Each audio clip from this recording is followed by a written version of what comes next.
A robust global fund is the cornerstone of any sound portfolio. I'm going to look at a few new funds that I've come across that I think are really interesting. The first one is from JPMorgan, one of my favorite fund managers. It's an exchange traded fund, but it's actually an active fund, and it's their Global Research Enhanced Index Equity.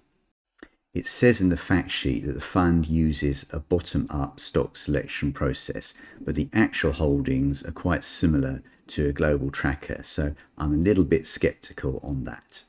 It says it overweights the companies that it thinks are most likely to outperform and underweights securities it thinks are undervalued, which is kind of stating the obvious.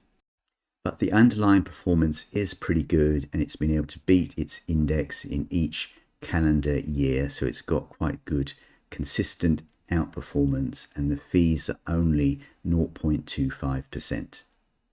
Here's some data on the top 10 holdings, and a little bit disappointing that they're all US companies and the US exposure is 71%.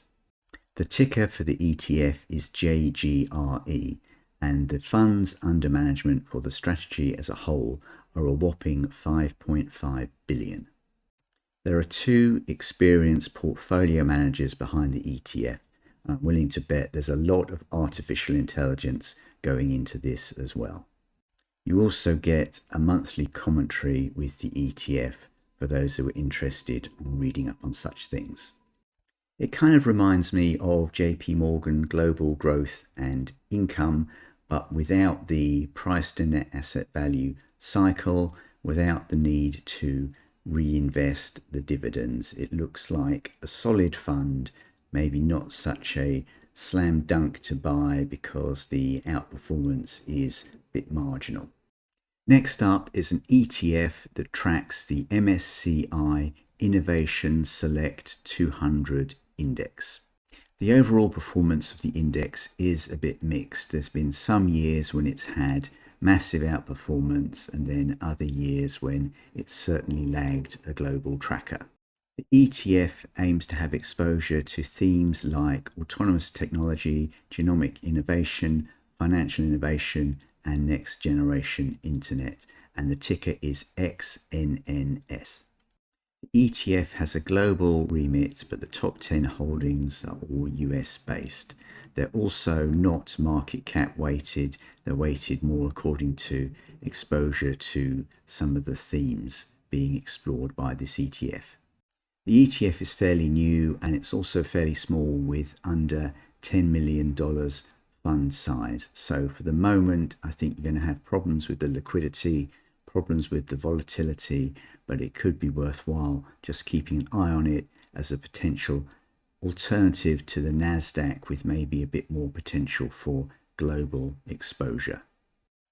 I'm an accountant with over 30 years experience. I started my career with Unilever. I've always been interested in the power of a brand to earn superior returns. There have been active funds that focus on global brands, but now there's an exchange traded fund from Legal & General that does the same thing. The Legal & General Global Brands ETF seeks to track the selective brand finance index that represents the most valuable brands in the world. It was launched in September 2023, and so far it's delivered 14% return year to date. There are 82 holdings in total, so reasonably concentrated, but not overly so. There are some unusual inclusions, such as Berkshire Hathaway, which I wouldn't necessarily call a brand. Expense ratio is 0.39%, so it is on the pricey side. Fund size is low at 11 million, but it has just been launched, and I do trust Legal & General, so if I was a bit more interested in it, then I would be prepared to put a small amount of my investments here. Those of you who subscribe to the channel will know that I really like the Legal & General Global 100 Index, because the 100 largest companies in the world have phenomenal supply chains, massive R&D expenditure, the best management, They're well diversified in terms of their geographic and product offerings, and I think it really is quite a superior group of companies. However, there is a problem around the concentration of the fund and how there's quite a lot of the fund in things like Microsoft, Apple, and Nvidia.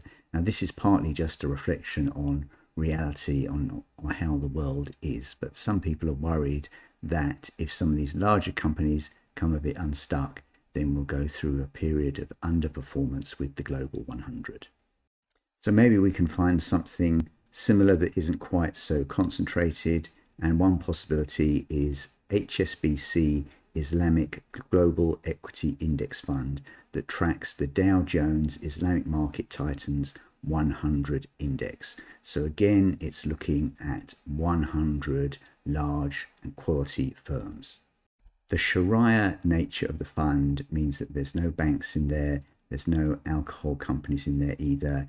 It tends also to ignore companies with high levels of indebtedness. Here are all the holdings of the fund as per the annual report and accounts. You might want to pause the video. These are the top 10 holdings of the Islamic Global Titans, and once again, they're all US companies. Here's the sector exposure of the Islamic Titans along with the PE ratio, which is quite a punchy 25. And here's the country exposure with a massive 80% allocated to the US. Here's a comparison of the UK holdings of the Global 100 and the Islamic Titans. So the Islamic Titans is ignoring a lot of kind of oil and mining and also things like Diageo. The Global 100 for some reason ignores Reckitt Benckiser, so I'm not quite sure why. The ongoing charges fee is a humongous 0.622%. You can get active funds for less money than that, so someone is having a giraffe somewhere. As far as I'm aware, the fund is the only 100% equities fund available to Nest pension holders. HSBC Islamic is unable to beat the Global 100, with the high fees of the former playing a large part in that. If you're interested in a dashboard to monitor the top ETFs, then go to my website ianshadrack.com. Enter your email, sign up to my newsletter, verify your email address, and then you'll get all of my free files. If you're interested in learning about other solid global funds, then watch these two videos that look at JPMorgan Global Growth and Income and WisdomTree Global Quality Dividend Growth.